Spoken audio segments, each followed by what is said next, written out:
Thank you. Good morning. Well, it's very good to be here in Madrid and at the New Economy Forum.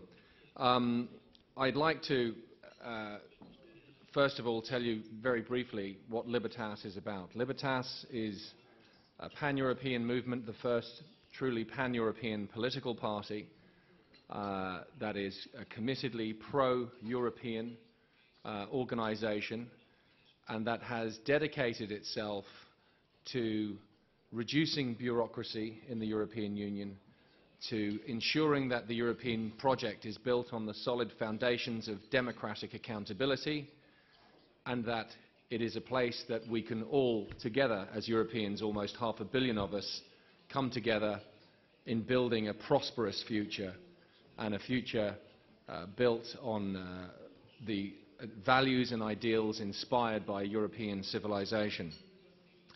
The challenge that we face today in the European Union is that sometimes there is something called, that we see in business, called, the Americans call it groupthink, that there seems to be just one idea, one flavor, and it's something that can't be challenged. And Libertas has challenged it in a creative way. And we felt it's necessary to do that because the European project has been many great things, including one of the most successful peace processes in the history of the world.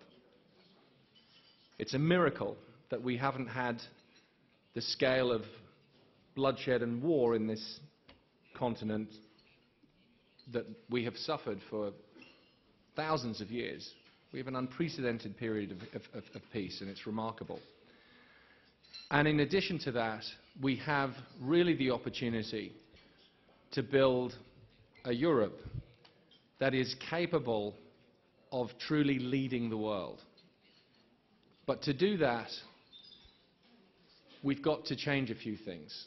We've got to become ambitious and passionate about what Europe is for and who we are.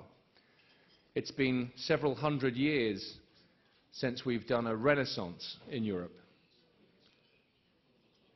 And I think it's time we did one again.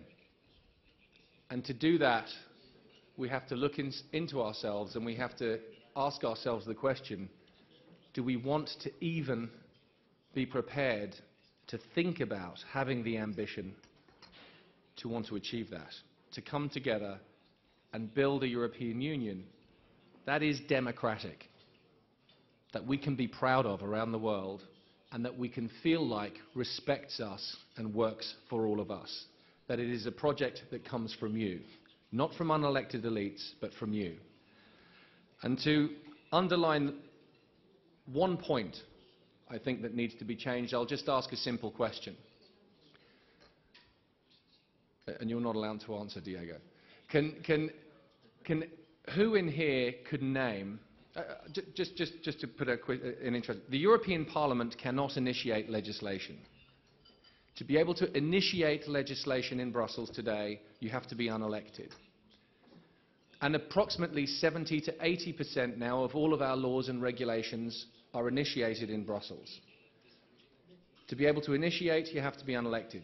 Who in here, if you can name 3 names of the people responsible for initiating, of any 3 people responsible for initiating most of the laws that came into Spain last year from Brussels, put your hand up. Now look around. Look around.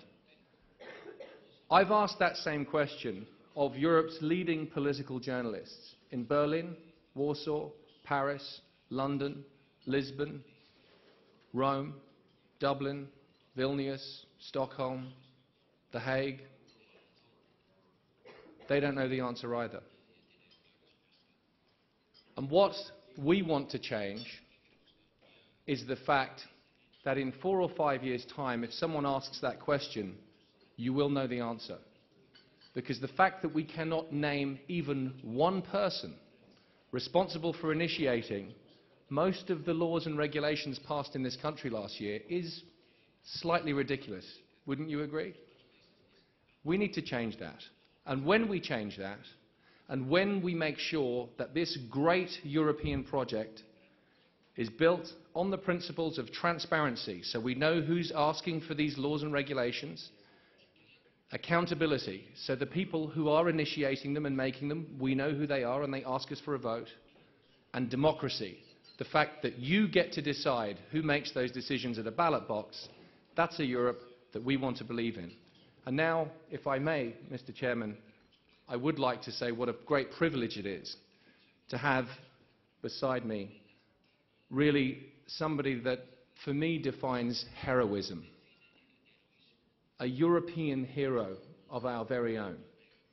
That man who, like the story in the Bible when the trumpet blast sounded and the walls of Jericho came down, this man sounded a trumpet in Gdansk and the wall of Berlin came down. This is truly a European hero, and Europe needs heroes. And it is a great privilege to have at my side